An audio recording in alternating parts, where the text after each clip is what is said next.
You are in our gallery space where we have a new exhibition up of photographs of former sites in Kingston by Jean Downer. A lot of these places you might recognize or not, depending on if you hang out in Kingston. My name is Sarah Danziger. I'm the Education Program Manager here at CPW, and you're here for our weekly artist talk, Meet the Artists.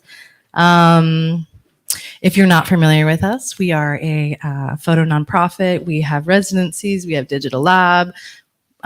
We have a new beautiful building down the street, which we're slowly moving over. So these will be over there eventually, along with a lot of other really fun stuff like workshops.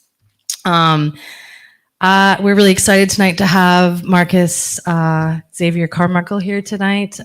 We featured some work of his in our parallel live show last year, if you got a chance to see that. Marcus Xavier Chormicle is a lens-based artist from Las Cruces, New Mexico. His work focuses on family, memory, and the intersection of class, race, and history in the Southwest. He received a bachelor's in journalism at the Arizona State University in Phoenix. Through his practice of site-specific photography, he aims to connect the history of the place to the current circumstances of his family as the subject of his imagery.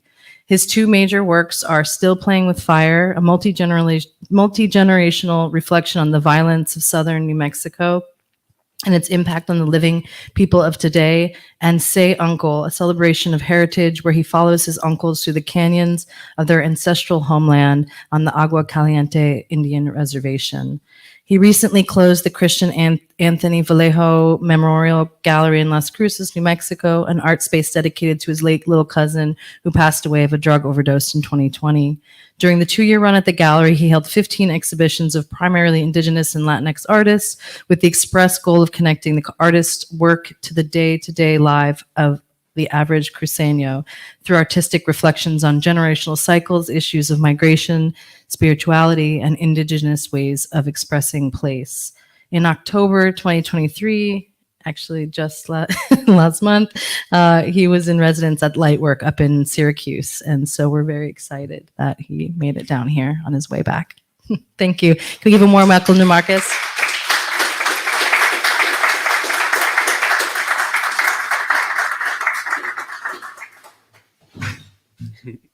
Hi, good evening, everyone. Thank you so much for coming and for taking the time this evening to come and hear a little bit about my work. Just need a little bit of coffee. So yeah, I just finished up being in residence at Lightwork and just closed down art gallery I've been running for 2 years with the purpose of trying to practice or focus more on my artistic practice. And so I'm really excited to kind of be here in what feels like a pivotal moment for me in my work and get to share it with you all, and excited to hear your all thoughts and feelings and questions. I would love it if you'd all feel comfortable to share your questions throughout. I don't feel like we need to save them for the end. I know a lot of what might be shown is like very obvious to me being from New Mexico, what the content is. And, I'm showing it to you tonight with the full intention of being able to speak about it. So feel free to answer any questions. And with that, we'll get started. I'm going to share a few different projects with you all, 2 of my major ongoing works, and then a couple of newer, smaller, quieter works that aren't fully formed, or the identity of the project isn't exactly established. That's perfect. So like I said, feel free to ask any questions at any time. So I'm going to begin with my first work. This is a project called Still Playing with Fire. If you all did see the Parallel Lives show last year here, this was the work you would have seen. And so we open here. This is kind of the thesis image. This is Fort Selden. It's a place in southern New Mexico, just north of Las Cruces, and very near to where both sets of my grandparents lived. And so this place was a U.S. military outpost.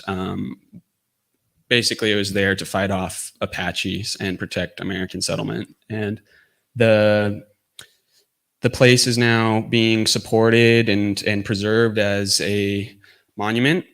and it's held up as this place of, you know, celebrating the manifest destiny and the great move west, and you can see these adobe walls supported here by these braces. And this place, they would always have 2 battalions for a majority of it. There was always a white battalion and a black battalion of Buffalo soldiers.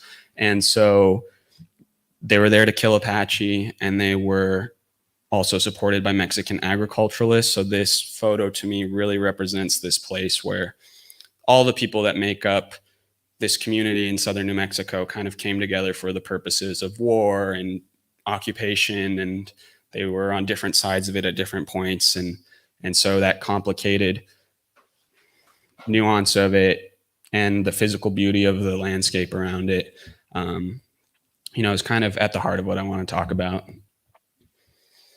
So I've been making this work for 6 years. I began it in 2017. I wasn't exactly sure what it was then. A lot of my practice begins instinctually, and I just kind of photograph what's going on around me.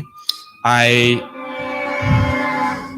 was in school at Arizona State studying journalism, and I thought I wanted to be a photojournalist. I wanted to be out of Las Cruces, and I was excited to get out and see things and experience the world. And I got kind of sick of journalism pretty fast. I realized that that's not what I wanted to do. I didn't feel comfortable necessarily going and dropping into other people's communities and making these pictures and then just showing them to people who weren't necessarily from the community. So I began making this work, and I didn't really take form until 2019 when my uncle here was killed, and I was making a lot of the images then while in school. Coming back to New Mexico, I went back for his funeral and began shooting, and the work really took its form then. And I began to think about my late grandfather's death. He was killed in the 70s. He was shot while in custody and died of a drug overdose as a result of coping with the pain of the bullet wound.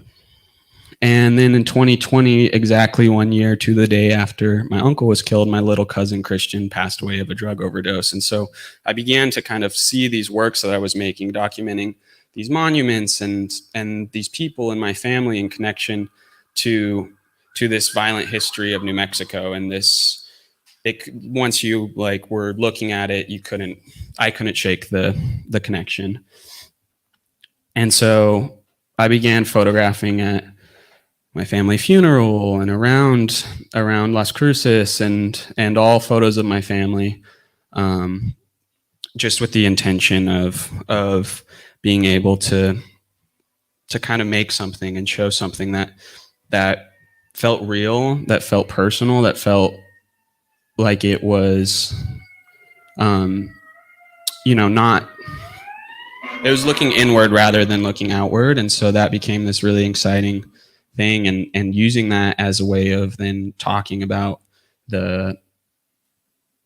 these circumstances of our lives individually and my family and these experiences that we had, these different stories, and trying to figure out how to talk about them. And what was interesting is then it kind of became a easier way of talking about these things, and things kind of opened up, and most people in my family have been really receptive and supportive and excited to kind of share in the work. I showed this work in Las Cruces right before it came out here, and that was the first time I showed it. And that was really meaningful, being able to take it back and show it in the place where it was made, to the people that it was made of and for.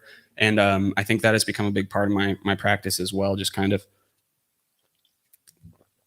trying to make first and foremost a kind of closed loop of feedback where the people that you're showing it to are able to respond. And it wasn't all positive. I had one very specific family member who had a very negative reaction to it. And you won't see any images of them in this work any longer because, you know, it's supposed to be this thing of trying to make something more and move past these cycles of trauma and yeah. We have a question in the back. Go ahead. When you said that they had a negative reaction, Uh-huh. what was the nature of that negative reaction? The nature of the negative reaction was there was a misunderstanding about the work, basically, and they had like sat for the work. They were really excited about it. It was a person I was really close to, and we disagreed about it, and I kind of stuck to my guns and said that no, like I think, and to me the work wasn't, the specific image wasn't even, it was of them, but it had a greater significance beyond that to the work, and it was really personal, and it became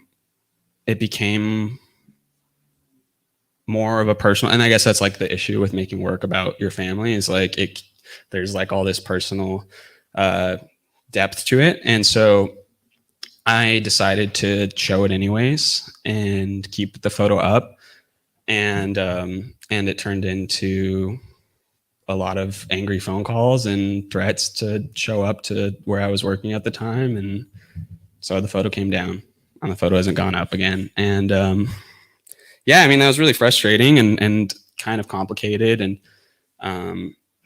you know, brings all these like questions of photographic ethics to real life and figuring out like, okay, how do I actually feel about this, you know, and where does my artistic integrity need to take a back seat to creating some sort of like release, and you know, and the complicated thing is that like for me this is the release, and for other people it could be ratcheting up the intensity, and so I think that like intensity of day-to-day life, and so you know it wasn't worth it to keep the photo up, and so yeah. Thank you for the question. Everyone else, please feel free.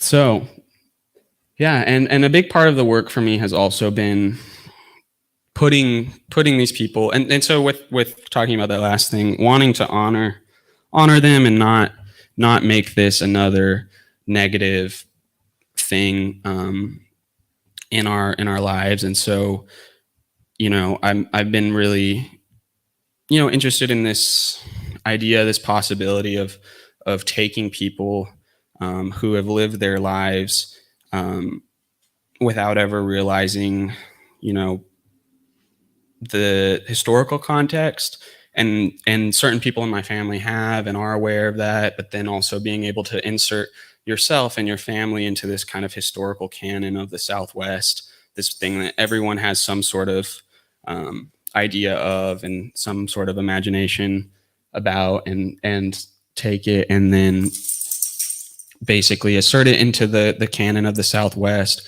assert these people as subjects of the photos into the art space, and basically hold that space and say, no, this is fine art with a capital A. These people are valuable. These people matter to me. And as the photographer who has been given space or asserted themselves into space, I'm able to then assert their value. And for me, that has been kind of a very, very important part of getting to show the work now, and for it to be in places here like New York and away from home and away from its original context, and to photograph it. This is a house I lived at for years and years, and photograph at my grandmother's house and out in the desert near there. It's been a really, really special thing.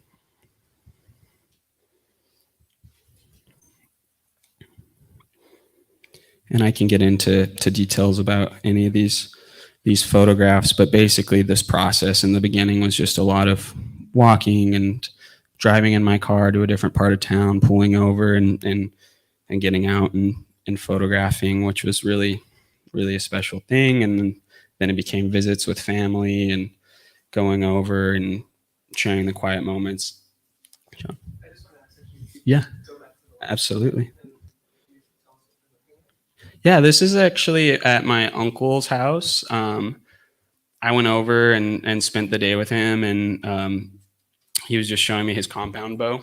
And so he pulled it out and set it there on his bed. And this image is actually one that has kind of made it in and out of the edit for a lot of different reasons. It's not even necessarily my favorite photo, but you're seeing these kind of like objects, that a bow and arrow, and these kind of Indian blanket throws that you see all over the place. And actually, these ones were all bought from by my uncle who passed away. He gave us all like a bunch of blankets before he passed, and so yeah, this is just kind of like my uncle who practices archery as a hobby, and so it kind of becomes about this like fulfillment of identity and this kind of expectation and of identity and how we see that. And I think a lot of that kind of is played out in different ways in the work. This might be the most like obvious and accessible as far as like really common markers of like Native identity in New Mexico, but and across like the continent. But there's something about that idea of the self-fulfilling prophecy and how that's reflected then in our presentation and how we live our lives. I think that there's like always been a lot of kind of like fear in those things, as far as like avoid this thing, avoid that, avoid alcoholism, avoid drugs, avoid X, Y, and Z. And I think that I lived my life for a long time kind of pushing away from certain things like that in order to figure out, you want to escape these cycles. And I think that for me, a lot of it was being interested in this, in the imagery, trying to figure out, okay, and in my life, how far can you bend before you break, and trying to create that flexibility. And to me, these like symbols kind of help to do that type of thing. I don't know if that helped your question or answer your question.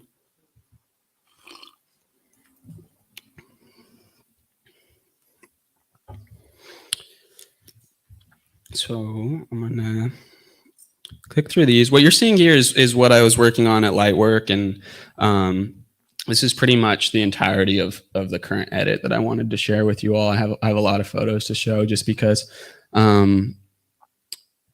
I'm feeling pretty close. I feel like I'm getting to the point where I'm almost done making photographs. I think there's a few gaps in it that I want to kind of go back and photograph. Leaving Las Cruces, I think is going to be really beneficial for this work, because I grew up there, and then going back and ending up in the space and not being able to like see the forest through the trees, so to speak. And so I think a little bit of distance is going to do me well to be able to figure out what the work needs.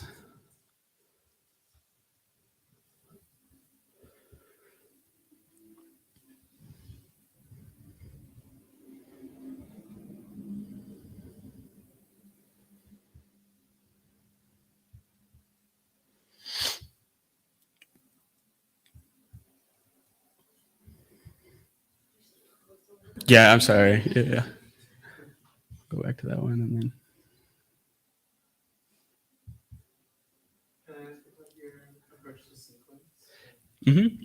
Yeah, absolutely. So a lot of these works I've been sitting with for a while, and the way that I sequence is kind of, I print out everything 4x6 on Xerox paper and cut them out, find a blank wall and move them around, and kind of do the old school approach to it. And the kind of overarching sequence is a day to night transition in this work. And I could flip back through it here in a second, but a lot of that was kind of coming from this experience of the work that related to my experience with let me jump back to the beginning, and I'll flip through it, or I'll go in reverse actually.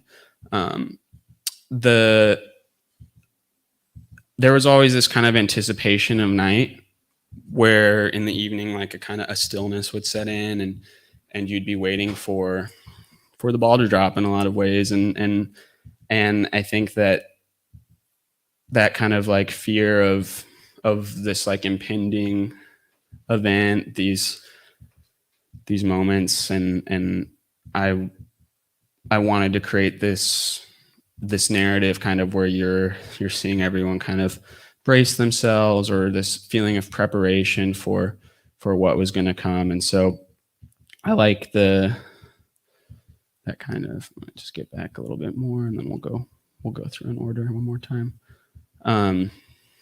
Yeah, so you open and it's bright and day, and then from there it's just kind of trying to make these like small connections that build the narrative arc. And I think a lot in making smaller sequences, like sentences almost, where that's how I'll do it with the pairings and sorting it out that way. And then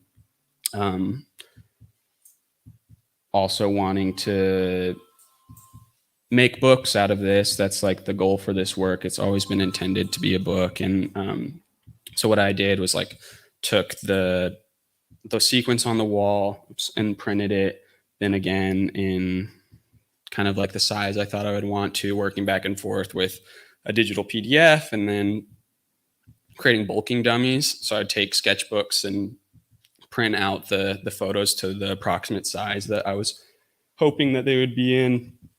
And then you're able to kind of see your spreads. You're able to see the kind of pacing of it, and get those special moments from where you see one page on one photo and you flip it over, and then you see the next photo. And some of that's reflected in how I've actually made these slides. Like these images would be an individual on the right side of the spread. And so yeah, and then I also, while I was there, made some maquettes of this work and my other major body of work that I brought tonight. If any of y'all are wanting to look at, I have those available. I could show you them as well. Yeah, and so you can kind of see that transition into night and the brace for what's coming. And the final image here in the sequence is this wildfire that happened in 2018 in the Organ Mountains, which are the mountains there in Las Cruces. And to me, this is kind of the release. It's the cathartic fire that burns, and so that there might be space for something else. And I actually wanted to read something for you all real quick. My single mistake has been to seek an identity with any one person or nation or with any part of history. What I see now on this rainy day in January 1968, what is clear to me after this sojourn is that I'm neither Mexican nor American. I am neither Catholic nor Protestant. I am Chicano by ancestry and a brown buffalo by choice. Is that so hard for you to understand? Or is it that you choose not to understand for fear that I'll get even with you? Do you fear the herds who were slaughtered, butchered, and cut up to make life a little more pleasant for you? Even though you would have survived without eating our flesh, using our skins to keep warm, and racking our heads on your living room walls as trophies, still we mean you no harm. We're not a vengeful people. Like my old man said, an Indian forgives, but he never forgets. That, ladies and gentlemen, is all I meant to say, that unless we band together, we brown buffaloes will become extinct. And I don't want to live in a world without brown buffaloes. And that's from Oscar Zeta Augusta, from Autobiography of a Brown Buffalo, which is a really incredible novel if y'all haven't had the chance to read it. I also wanted to share this work, which is a bit of a accompanying work. Yes, sir. What was the significance of the lantern release? The lantern release was, so there's two photos of it, this one right here and this, and that was on the 21st birthday of my younger cousin Christian right here. He had passed away the year prior in 2020 in September. So his birthday was in June. So my family all came together at my grandmother's house and released some lanterns to celebrate his birthday together, which was, kind of this like very mournful and but yet celebratory experience where we were still all together. And it was June of 2021. So at that point there was relief from COVID during that summer. There was a little bit of a chance to kind of come together for the first time. We had a funeral for him in 2020, but it was very different from how the rest of our family funerals are. And so it became this moment of finally being able to have this release of the grief together, this kind of like communal, like grieving that I think is really important, how my family specifically grieves, and being able to still come together and celebrate his 21st birthday. And I think that that's like another really interesting thing that kind of looking at the work and talking about it, you know, being able to still have those like celebratory moments. I think a lot of times, especially when you're making work about your trauma and your grief, it's being able to still afford yourself some sort of celebration. I think a lot of times we kind of get into this act of performing and performing our hard days over and over again. And so being able to include these photos are actually very cathartic and also very like celebratory to me even still, because it's a moment in it all where you're able to enjoy a little bit of the life. And I think that's also important. Yes. Are there any places or ideas that you want to take pictures of but you haven't yet? That's a great question.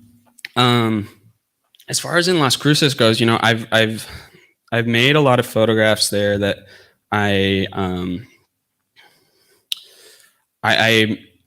not sure as far as that goes. Having this kind of space away from there recently has kind of started to, like, I'm excited to go back and make more photos, but this work I've been pushing for a while, and I know that there's holes, but I'm not exactly sure what they are. So I think I need to go back and I need to shoot in order to kind of like pick up some sort of momentum and be able to then figure out, okay, what am I responding to? What's strong? What is happening? Because I was kind of hoping that I just like get through this process and be like, cool, like I need a photo of this thing and this thing. And I think that's like, you know, wishful thinking. And so I'm at this point where, yeah, I think I'm going to kind of have to get back into it and figure out what is strong. And now I'm kind of so far along in this work where I feel really solid about the quantity of images. And so the way it's been even for the last year is when I get a strong image, like it has to basically knock something else out of contention to remain in the work, because there's just a lot of photos at this point. And so I think going slow is kind of the mode right now. Are there any other questions about this specific body of work? And we can come back to it as well if anyone does. Yes, sir. How does your work exist? Mm-hmm. Is it a digital file or does it have a physical presence? It's shot digitally. So it begins as a digital file, and then I make a print of it basically as quickly as I can. And now that I've been working with like bulking dummies and prints sequences on the wall and those types of things in order to engage with it as much in a physical form as possible. But for a long time, you know, I was going back and forth between New Mexico and Arizona, and it mostly existed digital. And so being able to make PDFs and like click through them and kind of get a sense of sequence through that was how it existed for a while, until I was able to start showing it and make the prints and those types of things. Is that what you meant? Well, I was wondering how, because basically I see the digital edition, Mm-hmm. and I was wondering is that the final essence of the thought, or is there another dimension to it? Yeah. For me, the work is certainly about the conversation around it. And so I think now the digital dimension is kind of where you get to start that and hopefully then do things like this or show it. And so I don't want to undersell the value of the digital dimension of the work, because I think being able to start that conversation and introduce these ideas and experiences to people is super invaluable to me, and as much part of the practice as going out and taking it. But I mean, nothing beats getting to see it physically and flip through an actual maquette or a book. And so, yeah, I'm pushing to make something that can be available and held in people's hands and held in their homes and experienced and gone back to, because I think that that's, for me, what's really exciting about photography. I love photo books and being able to not just visit an exhibition that's up for a month or two, but be able to return to these works again and again. So that's the kind of ultimate final form for this work in my mind. Yeah, I do. I brought these maquettes that I made at Lightwork this last month. And so they're pretty simple. They're just printed on Xerox and simple bound or perfect bound. And but it's nice to be able to feel them and see the kind of the size, I'd imagine. Yes. You might not understand the word maquette So correctly. it's basically like a sample, like a book sample in a way.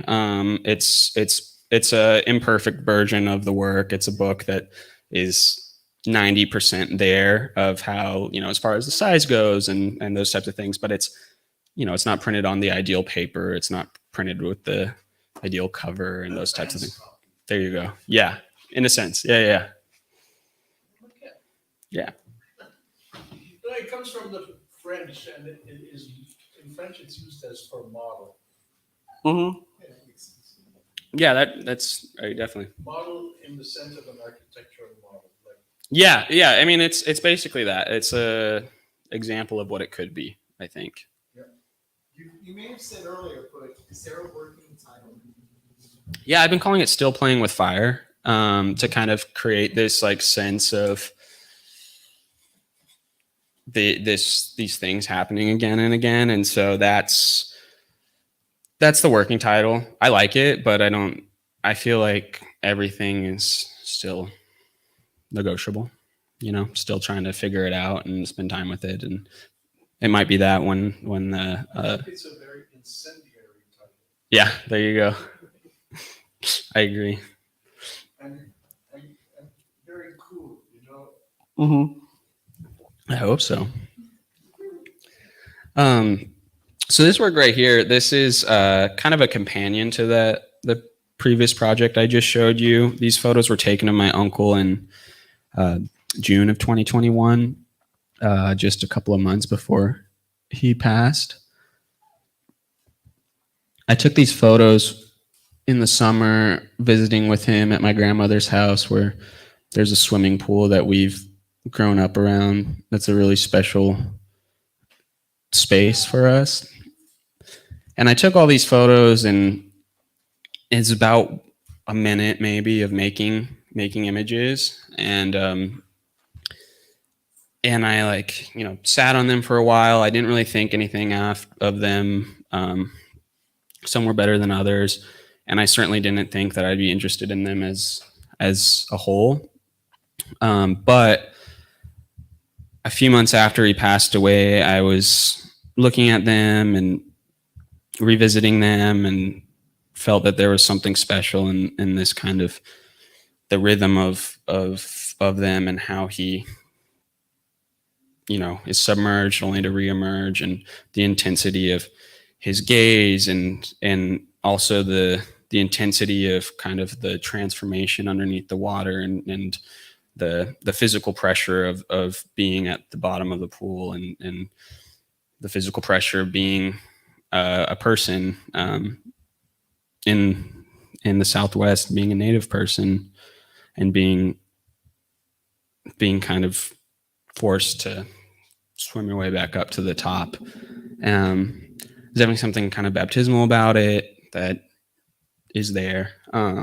But it kind of became this special thing as well. And so this work doesn't necessarily fit into the sequence of the previous work, but I've always kind of shown it in conjunction, and shown it as a video project where you kind of flip through it in the sequence. I made a zine of it I didn't bring inside, but I can get and also show it to anyone who's interested in looking at the maquettes and seeing them together. And yeah, I also have like a physical layout for, and I've shown them physically, kind of like in a space where you get the sense of him diving down to the bottom and then reemerging. And yeah, it's a relatively straightforward and simple work that was made in about a minute and a half, but it's become kind of a more special thing to me. I'm going to get into another completely different body of work, and if anyone has any more questions about that, we can definitely circle back around to them. So with everything being said about the previous body of work and kind of this aspect of feeling pressure to reperform and to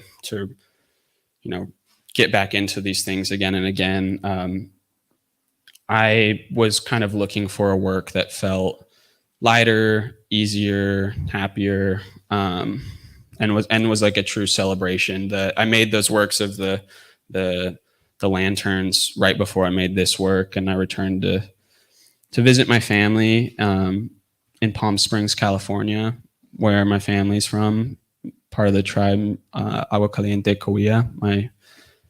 I'm not, but my uncle here is enrolled, and my grandfather was enrolled, and being able to return to this place where I never had the opportunity to live there, but we would go back frequently growing up and go to this place called, this is Palm Canyon here on the reservation. And that's the first place I shot. And I've recently shot in other canyons and paths there on the reservation with my uncles. And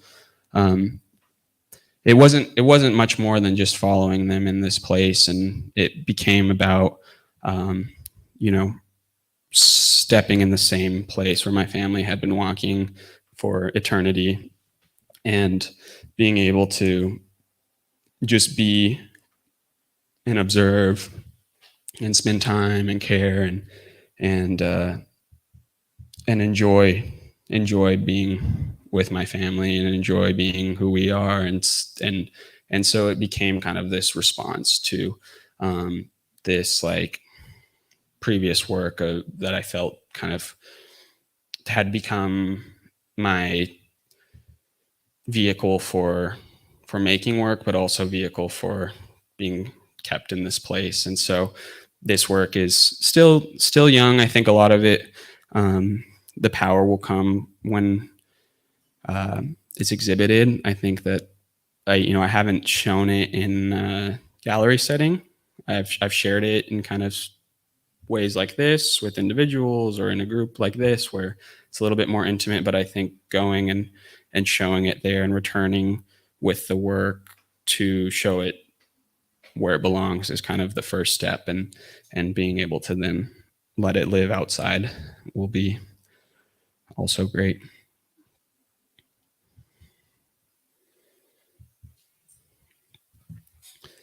I could click through the sequence again for you all.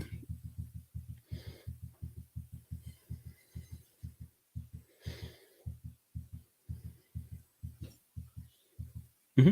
Because it's taken on reservation, do you have to get any sort of permission to go there and photograph there?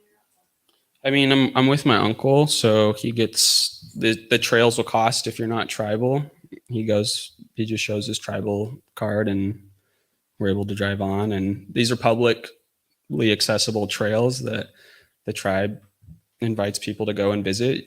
Everywhere that I photograph is someplace that you also would be welcome to go visit, and you pay at the gate and go check it out. So it's this really beautiful, special place that's, I'm not showing you anything that's not there and accessible.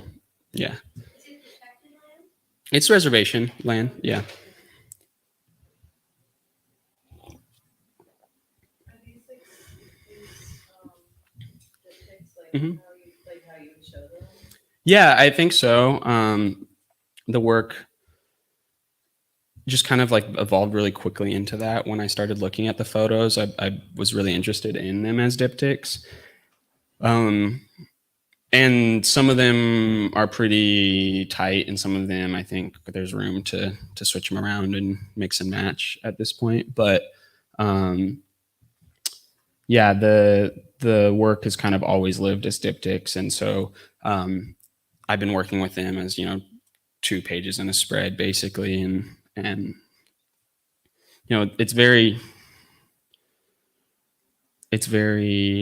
simple in a lot of ways. At the same time, it's kind of just about observing and being able to go to a origin point and see, and feel yourself there, and being connected with the people that you're with on this hike, really, and spending time going slow.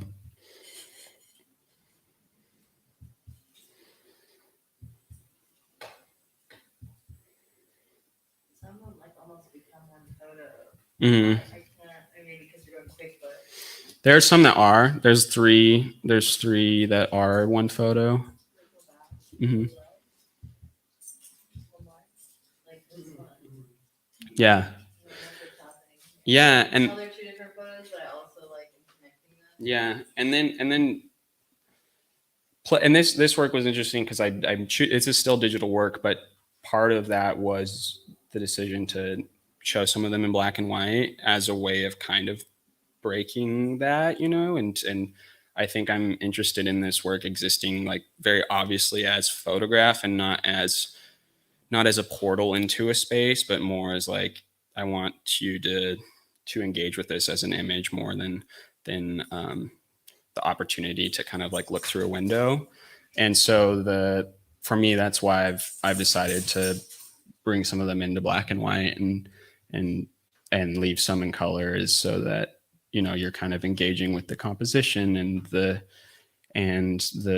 presentation as much as you are with the like really beautiful like natural scenes.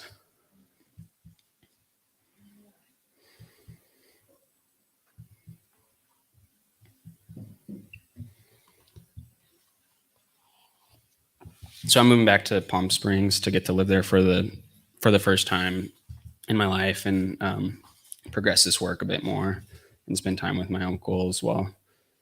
My uncle is able to still go out and enjoy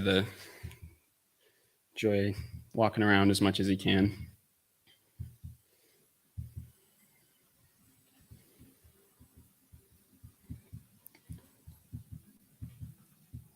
Can I ask about the rock with the graffiti on it? What's the significance of that?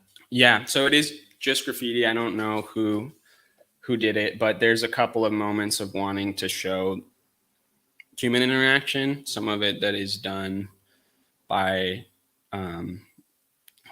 people that are just visiting, obviously, and I think that I've kind of liked to continue to include that work. Obviously, saying sober is kind of like a little bit eye-catching and provoking, but it's also to kind of keep the work in this like contemporary time, and to make it something that's not able to just be kind of like fetishized, I guess, and so things like that,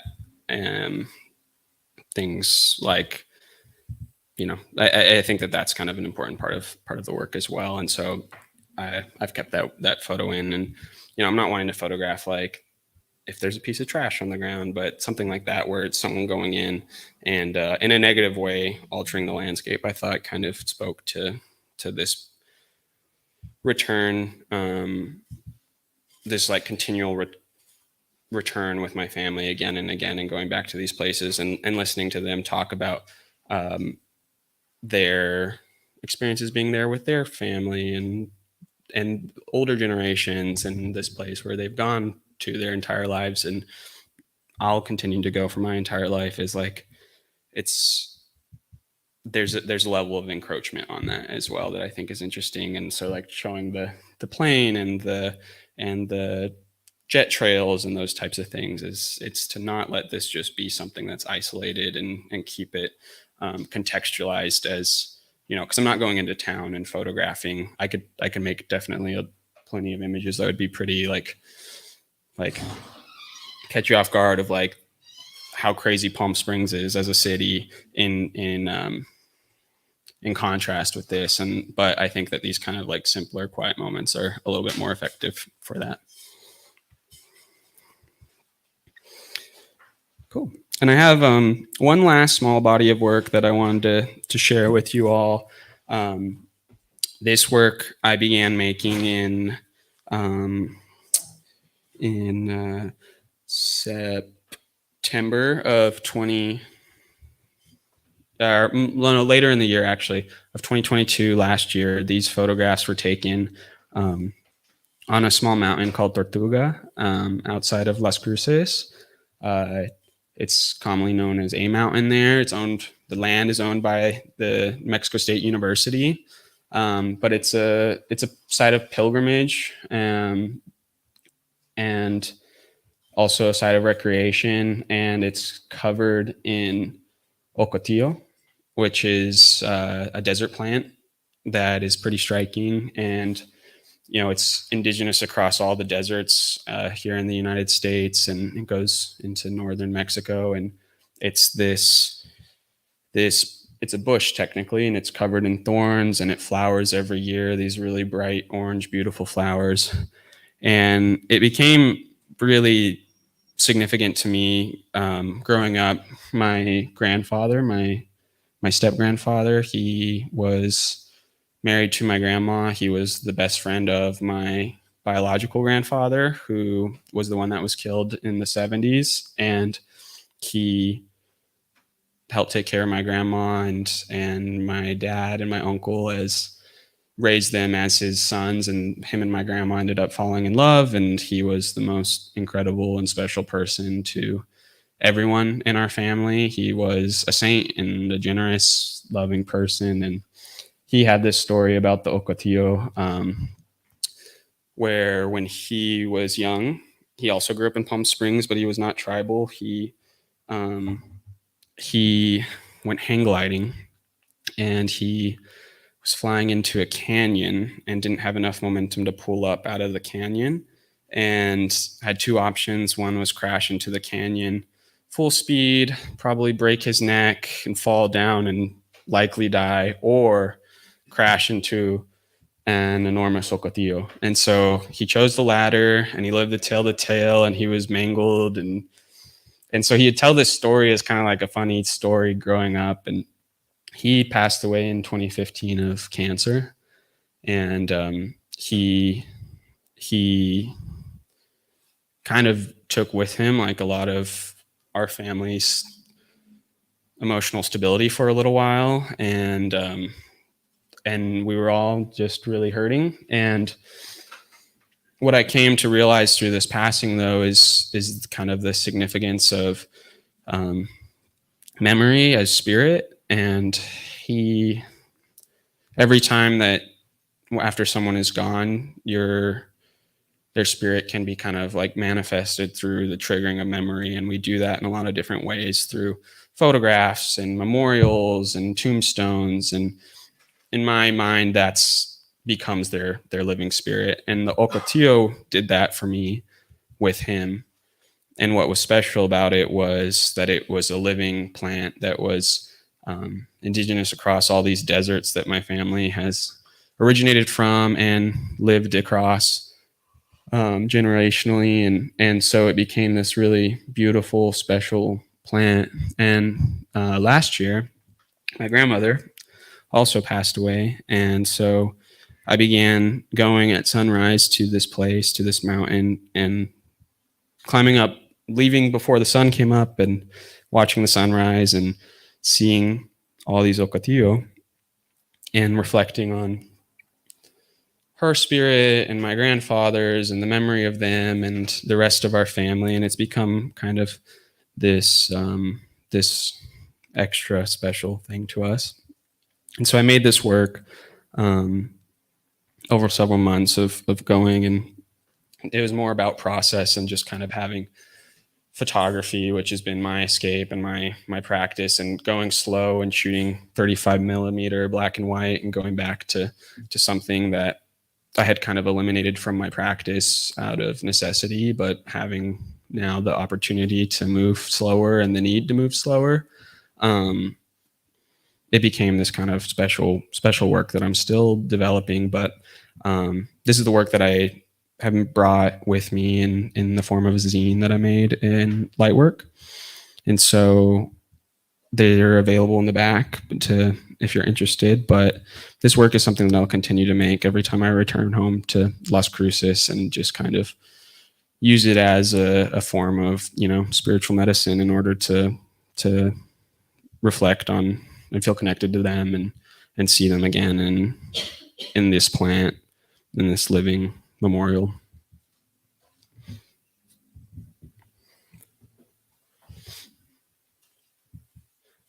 If anyone has any questions, I'll flip through this again, but basically that was the last set of images that I was going to show. I'm also happy to return now to any other projects to discuss them further.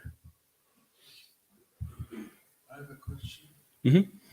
You spoke in very high respect of this plant Mhm. in various instances, but also in terms of the color it produces in spring. Mm-hmm. Why do you then photograph it in black and white? I think that for me, while the beautiful flowers are, really stunning, I think that what's more significant about the plant is like its form and its resilience. And so to me, rendering it in black and white kind of allows it to be seen in that light. And so that's why I photographed it in black and white and have continued to, because I think what's interesting to me is like, while these are certainly like imperfect photographs, and I think that that's kind of like completely acceptable for what I'm trying to do, I think trying to show it as this kind of raw being that has dug its roots in and has stuck around for so long in the desert. It's beautiful, but I think it's more about its kind of the intensity and its strength. And I think that, for instance, this photo where it is flowering would be really, really probably beautiful in color. I think that the intensity of it in black and white maybe conveys a little bit more of what I'm interested in the plant specifically. I definitely love seeing it in bloom, and I have a photograph of it. Now that you've seen all the photos, I can just kind of slide back up to the top here from this project, where you can kind of see it in bloom a little bit, and it's certainly beautiful. And this one was kind of taken at the end of summer, so maybe some of the flowers are already starting to fall off. But I think for that body of work, it's important to kind of let the form of the plant speak for itself.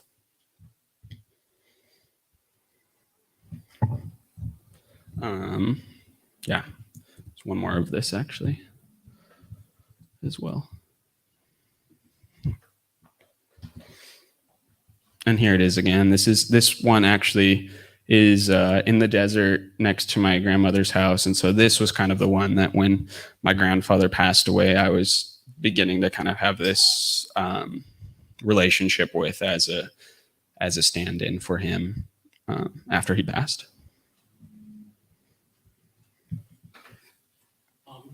About black and white, you mentioned that last series you shot on film. Mhm. What film? I just shoot the Cinestill 50D, I think is what it's called. It's a pretty new film stock, I believe. But yeah, I just kind of, that was when I was running the art gallery, I set up a wholesale film account so that I could sell film there in Las Cruces, and I'd sell it like $1 above cost, basically, because there's nowhere else besides Walmart that sells film there. And so that was kind of like the film that was selling well there. And it's pretty cool film. It's like, it was just kind of what I had around me. And that's part of why I didn't shoot these works in film, was when I would go back to Las Cruces when I was living in Phoenix, there was nowhere to buy film, and I didn't want to have to worry about shipping it in, and it's so expensive. And so I never really made work in it until now, until I had the kind of like time, and I was working full time and it made sense to do it, you know. And so in the middle series, Hmm. those black and whites, Mhm. Do you shoot in color and black and white post? Do you shoot in black and white, digital black and white, and keep it black and white post? I shoot in color, and then move into black and white as soon. Basically, if it's a black and white photo, I turned it black and white within like seconds of looking at it when I was editing and processing the photographs. I kind of let the image guide me in that, and I don't think I've second guessed it in this work going back and forth. Just because I kind of want to respond to what the work is. And beginning in journalism, like a lot of my practice was go out and shoot and go straight home and pull up the photos. And this is from working as like a journalist in Phoenix, and, you know, edit them, process them, send them back and right away. And so I like to kind of keep that intensity when I'm shooting digital now and in my art practice. And so I'll shoot and not really give myself time to like go back and like flip through it as much, and then just get home, pull them up right away and edit them there. There's one photo in the series that I think is prior to this, Mhm. and it's a single photo landscape format. Mhm. Gentleman in the lower left corner. I think it's actually Um, after this. Yeah. that there, Mhm. that's phenomenal. Thank you. That black, well, I mean, on many levels, that's a beautiful photograph, but the black and white, it's shot, you shoot in color Mhm. and change in post. Mhm. That's beautiful black and white. Thank you. You're welcome. Thank you. Yes. So what digital cameras are you shooting on, and also what film cameras? So I only have one camera setup. I shoot on a Sony A7R III, and I shoot with a 24-70 2.8 lens. And Oh, so I have one too. yeah, nice. Yeah, I started working with like that type of equipment when I was in journalism school, and I wanted like the most versatile thing. And so everything, all my digital work is shot in the exact same camera setup. And I think that I'm not like a super gear photographer, and so being able to just like pick something versatile and let it get it out of the way. And then the film photography is Contax G1 and with a 50 millimeter lens. Yes. Yeah. So I guess I'll pass them over to you first, or one of them, and then. There you go. Yeah. If anyone else wants to take those, there you go.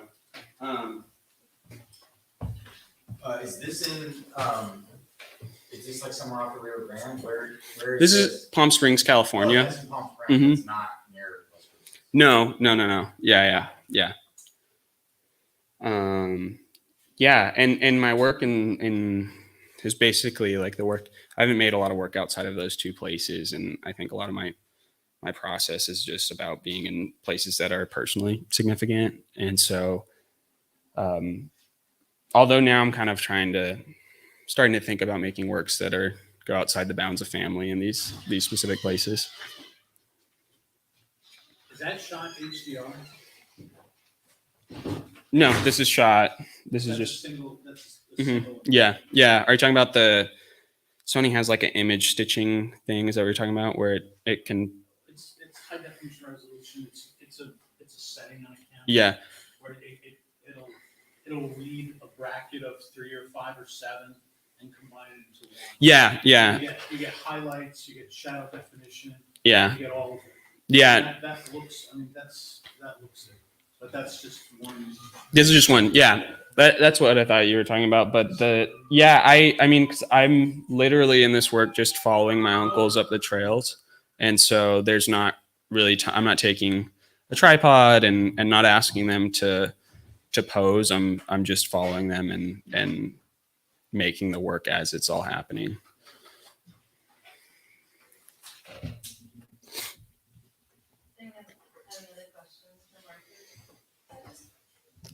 Go ahead. I just have a statement. This Huh? picture is literally fire. Oh. It kind of like shocked me a little. I was like, oh my god, it's not fire though. I'll pull that photo up. That's fine. Thank you. Yeah, it's the photo that we used for promoting the talk is tonight, and it's a photograph of my uncle. He's the same uncle. It's one of two in the Say Uncle work, and he's actually the one in the last photo that. So he's popular in the photos. Yeah. This is in Las Cruces. Yeah. Mhm. He lives in Las Cruces, and a lot of our family goes back very frequently to Palm Springs. I just want to say I really like the films, Mhm. the last, like Mhm. Black and White. I feel like Hudson is about like the memory of your lost one because it really works. Yeah.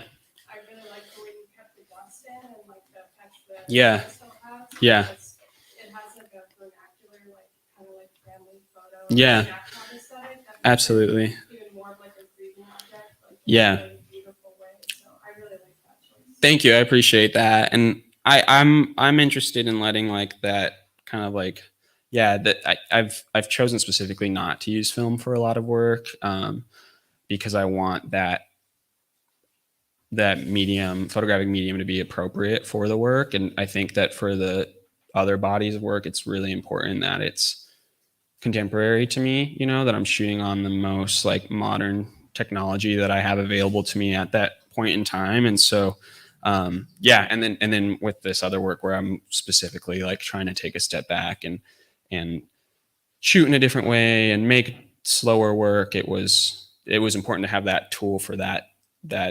And then when I was like looking at the images, and we didn't do a great job of like developing them, that first roll. Yeah. So there's like some imperfect images, but those are actually my favorite. So yeah. Yeah. Well, like of that, I love all of them. Yeah. But I really like the dust. Yeah. Thank you. Yeah, I do too. Some of them were like, I had to tone it down a little bit because they were real dusty, but.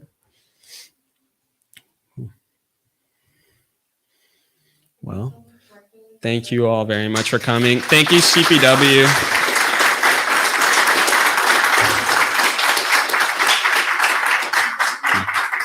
Yeah, I just want to thank CPW and the crew here for inviting me and continuing to support me and let me come and be a part of this. So thank you.